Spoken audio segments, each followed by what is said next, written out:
কৰিব তদন্ত কমিটিয়ে তিনিজনীয়া তদন্ত কমিটি আৰু এই তিনিজনীয়া তদন্ত কমিটিৰ আজি প্ৰতিবেদনৰ ওপৰত সকলোৰে দৃষ্টি নিবদ্ধ হৈ আছে যে কিমান নিৰপেক্ষ কিমান স্বচ্ছ কিমান নিকা হৈছে এই তদন্ত প্ৰক্ৰিয়া যি তদন্তৰ প্ৰতিবেদনে আজি বহুখিনি কথাই হয়তো উন্মোচিত কৰিব মুখ্যমন্ত্ৰীৰ হাতত অৰ্পণ কৰাৰ কথা তিনিজনীয়া তদন্ত কমিটিৰ তদন্তৰ প্ৰতিবেদন নমস্কাৰ প্ৰিয় দৰ্শক মই জয়ন্ত মাধৱ গোস্বামী আপোনাক স্বাগতম জনাইছো নিউজ 18 অসম নৰ্থ ইষ্টৰ ডিজিটেল লাইভলৈ 17 আগষ্ট জিএমচিএইচৰ বাবে এটা অভিশপ্ত দিন এই 17 আগষ্টতে এটা অভাৱনীয় এটা অবাঞ্ছিত এটা দুৰ্ভাগ্যজনক লগতে এটা লজ্জাজনক ঘটনাই জুকাৰি গৈছে জিএমচিএইচ য'ত নেকি 3 কেজি 700 গ্ৰাম ওজনৰ এটি হৃষ্টপুষ্ট নৱজাতক এটি কন্যা সন্তানৰ মৃত্যু হৈছিল জিএমচিএইচৰ চূড়ান্ত হেমাহি চূড়ান্ত গাফিলতা অৰ্থাৎ নেগলিজেন্সৰ ফলতে এটি দেৱ শিশুৱে প্ৰাণ হেৰুৱাবলগীয়া হৈছিল আৰু তাৰ পিছত সমগ্ৰ ৰাজ্যবাসী এই বিষয়টোক লৈ হুঁচাৰ হৈ পৰা পৰিলক্ষিত হ'ল সমগ্ৰ ৰাজ্যবাসীয়ে ভুক্তভোগী সেই পিতৃ মাতৃৰ ন্যায় বিচাৰিছে আৰু এই মুহূৰ্তৰ তদন্তক লৈ সকলোৱে প্ৰশ্ন উত্থাপন কৰিছে আজি যি 17 আগষ্টৰ পৰা তদন্তৰ কথা ঘোষণা কৰা হৈছে সেই তদন্ত কিমান সঠিক দিশত আগবাঢ়িছে তাক লৈ প্ৰশ্নৰ অৱতাৰণা হৈছে সেই তদন্তৰ কিমান নিৰপেক্ষ হৈছে কিমান স্বচ্ছ শুদ্ধ সঠিক পথত আগবাঢ়িছে তাক লৈ ৰাইজে কিন্তু প্ৰশ্ন উত্থাপন কৰিছে মাত্ৰ এগৰাকী নাৰ্ছক গ্ৰেপ্তাৰ কৰি এই তদন্ত প্ৰক্ৰিয়া কিয় আগবঢ়াই নিছে তাকে লৈ প্ৰশ্ন সৰ্বত্ৰে আজিও উত্থাপন হৈ আছে প্ৰিয় দৰ্শক এই মুহূৰ্তত ডিজিটেল লাইভত আপুনি জনাব পাৰে আপোনাৰ মতামত আপুনি কি ভাবে কিমান নিৰপেক্ষ হৈছে তদন্ত প্ৰক্ৰিয়া তদন্ত প্ৰক্ৰিয়াক লৈ আপোনাৰ মতামত কমেন্ট সেকশনত আগবঢ়াব পাৰে কাৰণ এয়া হৈছে জিএমচিএইচ সকলোৰে এটা আপোন অনুষ্ঠান জিএমচিএইচ বুলি ক'লে সকলোৰে এটা আবেগ জড়িত হৈ থাকে কাৰণ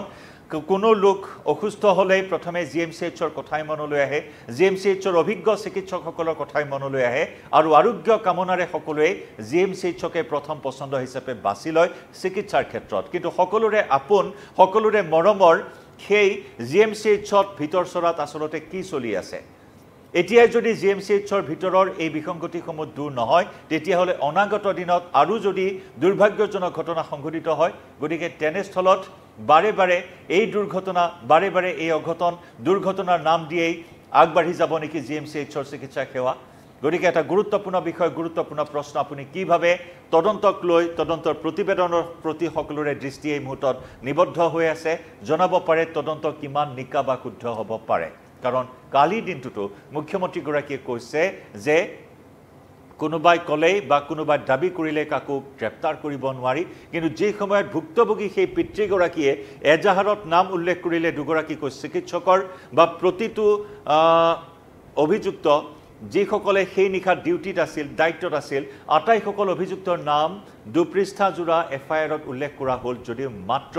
এগৰাকী নাৰ্ছকে কিয় গ্ৰেপ্তাৰ কৰি তদন্ত আগবঢ়াই নিয়া হ'ল কিয় থানালৈ মাটি সোধা পোছা কৰা নহ'ল চিকিৎসক ডাক্তৰ ঋষিকেশ ঠাকুৰীয়া ডাক্তৰ পূজা শইকীয়া কিয় সোধা পোছা নকৰিলে তদন্ত কমিটি তিনিজনীয়া তদন্ত কমিটিৰ সদস্যহে সোধা পোছা কৰিলে ভাষ্য সংগ্ৰহ কৰিলে তাকো কালিৰ দিনটোত সকলোকে আচৰিত কৰি সেই নিশা দায়িত্ব থকা চিকিৎসক ডাক্তৰ পূজা শইকীয়া আৰু ডাক্তৰ ঋষিকেশ ঠাকুৰীয়াই পেইং কেবিনত ভৰ্তি হ'বলগীয়া হ'ল জিএমচিএইচত মানসিকভাৱে তেওঁলোকৰ ওপৰত যথেষ্ট চাপ পৰিছে আৰু সেই চাপৰ পৰা মুক্ত হ'বলৈ মানসিক চিকিৎসক মানসিক ৰোগৰ চিকিৎসকৰ তত্ত্বাৱধানত ভৰ্তি হ'বলগীয়া হ'ল জিএমচিএইচত সেয়াও এটা ডাঙৰ ৰহস্য গতিকে এটাৰ পিছত আনটো ৰহস্য এই তদন্ত চলি থকাৰ সময়ত পোহৰলৈ আহিছে ৰহস্য ইতিমধ্যে আমি জনাইছো মাত্ৰ এগৰাকী নাৰ্ছকে কিয় গ্ৰেপ্তাৰ কৰা হ'ল নাৰ্ছ ইনচাৰ্জ ভানুপ্ৰিয়া মিছং এগৰাকী কন্ট্ৰেকচুৱেল নাৰ্ছ কন্ট্ৰেকচুৱেল কৰ্মী এনএইচএমৰ সেইগৰাকী নাৰ্ছৰ ওপৰত সমস্ত দোষ কিয় জাপি দিয়া হ'ল যি নেকি চিকিৎসক আছিল চিকিৎসক থকাৰ পিছতো তেওঁলোকক কিয় আওতালৈ অনা হোৱা নাই তদন্তৰ এই মুহূৰ্তলৈকে আন এটা ৰহস্য সিসি কেমেৰাৰ ৰহস্য যি সময়ত জিএমচিএইচৰ অধ্যক্ষ ডাক্তৰ অচ্যুত বৈশ্যই বাৰে বাৰে কৈ আহিছিল যে যাৰ হেমাহি আছে যাৰ গাফিলতি আছে সেয়া সিসি কেমেৰা নিৰীক্ষণ কৰা হৈছে সিসি কেমেৰাৰ ভিজুৱেলৰ ভিত্তিত সেই কথা তদন্ত কৰা হ'ব কিন্তু তাকো বুমেৰাঙত পৰিণত কৰা পৰিলক্ষিত হ'ল সেয়াও ফুটুকাৰ ফেনত পৰিণত হ'ল য'ত নেকি সিসি কেমেৰা আছে কিন্তু সেয়া বিকল ঢাল তৰোৱালবিহীন নিধিৰাম চৰ্দাৰ সদৃশ পৰিস্থিতি GMCHত CC কেমেৰা আছে তাকো বিকল ইয়াৰ পূৰ্বে অনেক ঘটনা অনেক বিতৰ্ক GMCHত সংঘটিত হৈছে তেজৰ দালালত দুৰাত্মক লৈ অনেক বিতৰ্ক হৈছে তেতিয়াও CC কেমেৰাৰ কথা কোৱা হয় শিশু অপহৰণৰ দৰে ঘটনা সংঘটিত হৈছে এইখন GMCHৰ পৰা তেতিয়াও CC কেমেৰাৰ কথা কোৱা হয় কিন্তু CC কেমেৰা তাত বিকল গতিকে সেই CC কেমেৰাৰ ভিজুৱেলো অস্পষ্ট যাক লৈ তদন্ত প্ৰক্ৰিয়া কিমান মসৃণ কিমান নিৰপেক্ষ হেয়াও এটা ডাঙৰ ৰহস্য সুৰক্ষাকৰ্মী সেই নিশা সুৰক্ষাকৰ্মী ছুটিত আছিল সুৰক্ষাকৰ্মী যদি ছুটিত আছিল বিকল্প কিয় ব্যৱস্থা কৰা হোৱা নাছিল ছুটিত থকা সুৰক্ষাকৰ্মীৰ পৰিৱৰ্তে আন কাকো কিয় দায়িত্ব দিয়া হোৱা নাছিল হেয়া এটা ডাঙৰ ৰহস্য অৰ্থাৎ এটাৰ পিছত আনটো ফুপুলা অৱস্থা GMCHৰ ভিতৰ চৰাৰ প্ৰকাশিত হৈছে ওলাই পৰিছে তাকো বেবী NICU দৰে এটা অত্যন্ত স্পৰ্শকাতৰ স্থানত কিয় নাই এইসমূহ সুৰক্ষাজনিত ব্যৱস্থা GMCHৰ পিতৃৰ অভিযোগ যে যি সময়ত সন্তানটিক ভৰ্তি কৰোৱা হৈছিল 4 নম্বৰ কোঠাত ভৰ্তি কৰোৱা হৈছিল কিন্তু শিশুটিৰ মৃত্যু হ'ল 5 নম্বৰ কোঠাত কোনে কিয় নিলে 5 নম্বৰ কোঠালৈ শিশুটিক হেয়াও এতিয়াও অস্পষ্ট পিতৃৰ বাৰে বাৰে প্ৰশ্ন হেয়া যে 4 নম্বৰ কোঠাত ভৰ্তি কৰাই 5 নম্বৰ কোঠালৈ একেখন বিছনা 3-4টাকৈ শিশু কিয় ৰখা হ'ল একে সময়তে আকৌ মুখ্যমন্ত্ৰী ডক্টৰ হিমন্ত বিশ্ব শৰ্মাই কৈছে যে তেওঁ কোনো পধ্যে মানি নলয় GMCHৰ ভিতৰত সেই অভাৱ অভিযোগৰ কথা মুখ্যমন্ত্ৰীৰ দাবী যে তেওঁ দীৰ্ঘ সময়ৰ বাবে স্বাস্থ্যমন্ত্ৰীৰ দায়িত্বত আছিল কংগ্ৰেছ চৰকাৰৰ দিনতো তেওঁ স্বাস্থ্যমন্ত্ৰী আছিল GMCৰ দায়িত্বত আছিল বিজেপি চৰকাৰৰ সময়তো তেওঁ স্বাস্থ্যমন্ত্ৰী আছিল আৰু বৰ্তমানে তেওঁ স্বাস্থ্যমন্ত্ৰীৰ দায়িত্বটো আছে তিনিগৰাকীকৈ স্বাস্থ্যমন্ত্ৰী বৰ্তমান ৰাজ্যখনত তাতে আকৌ GMCHৰ সেই পুতৌ লগা ছবিখনৰ কথা কোট অধ্যক্ষই প্ৰকাশ কৰিছে যে প্ৰয়োজনতকৈ ৰোগীৰ সংখ্যা বেছি বিছনাৰ সংখ্যা কম তেতিয়াও মুখ্যমন্ত্ৰীয়ে কৈছিল যে কোনো পদ্ধতি হ'ব নোৱাৰে নাৰ্ছো যথেষ্ট সংখ্যক আছে মেচিন যথেষ্ট সংখ্যক আছে ৰেডিঅ'থেৰাপি মেচিন সেই মেচিন যথেষ্ট পৰ্যাপ্ত পৰিমাণে থকাৰ কথা উল্লেখ কৰিছে মুখ্যমন্ত্ৰী ডক্টৰ হিমন্ত বিশ্ব শৰ্মাই আনহাতে কালিৰ দিনটোতো মুখ্যমন্ত্ৰীগৰাকীয়ে প্ৰতিক্ৰিয়া প্ৰকাশ কৰি কৈছে যে অভাৱ কোনো পধ্যেই নাই GMCHত প্ৰয়োজনতকৈ সকলো সা সুবিধাই বেছিকৈ আছে এয়া মুখ্যমন্ত্ৰীৰ দাবী মুঠৰ ওপৰত চৌদিশে এখন ধূসৰ ছবি এই মুহূৰ্তত সন্মুখলৈ আহিছে এখন ধূসৰ ছবি এখন অস্পষ্ট ছবি আৰু যাক লৈ এই মুহূৰ্তত সকলোৰে মাজত প্ৰতিক্ৰিয়া অব্যাহত আছে যে কিমান নিৰপেক্ষ গতিত তদন্ত আগবাঢ়িছে একে সময়তে নাৰ্ছ সকলো জাঙুৰ খাই উঠিছে মাত্ৰ ভানুপ্ৰিয়াকে কিয় গ্ৰেপ্তাৰ কৰা হ'ল সেই নিশা যিসকল দায়িত্বত আছিল সকলোকে আনক তদন্তৰ আওতালৈ সকলোকে শাস্তি প্ৰদান কৰক নাৰ্ছসকলে GMCHৰ প্ৰতিবাদ সাব্যস্ত কৰিছে ন্যায়ৰ দাবী উত্থাপন কৰি নাৰ্ছসকলে প্ৰতিবাদী কাৰ্যসূচী ৰূপায়ণ কৰি আছে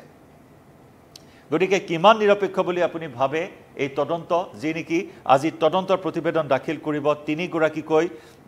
সদস্য আছে এই তদন্ত কমিটিত মুখ্যমন্ত্ৰীৰ নিৰ্দেশত তদন্ত কমিটি গঠন কৰা হৈছিল সুইটি সাংচনৰ নেতৃত্বত গঠন কৰা তদন্ত কমিটি য'ত আছে ডক্টৰ অনুপ বৰ্মন আৰু এইমছ গুৱাহাটীৰ শিশু ৰোগ বিশেষজ্ঞ জয় শংকৰ এই তিনিগৰাকীকৈ তদন্ত কমিটিৰ সদস্য তদন্ত ইতিমধ্যে চলিছে GMCHত উপস্থিত হৈছিল কালি দিনটোত সুইটি সাংচন ডক্টৰ অৰূপ বৰ্মন ডক্টৰ জয় শংকৰ তেওঁলোকে উপস্থিত হৈ ভাষ্য সংগ্ৰহ কৰিছে দায়িত্বত থকা প্ৰত্যেকগৰাকী লোকৰ পৰা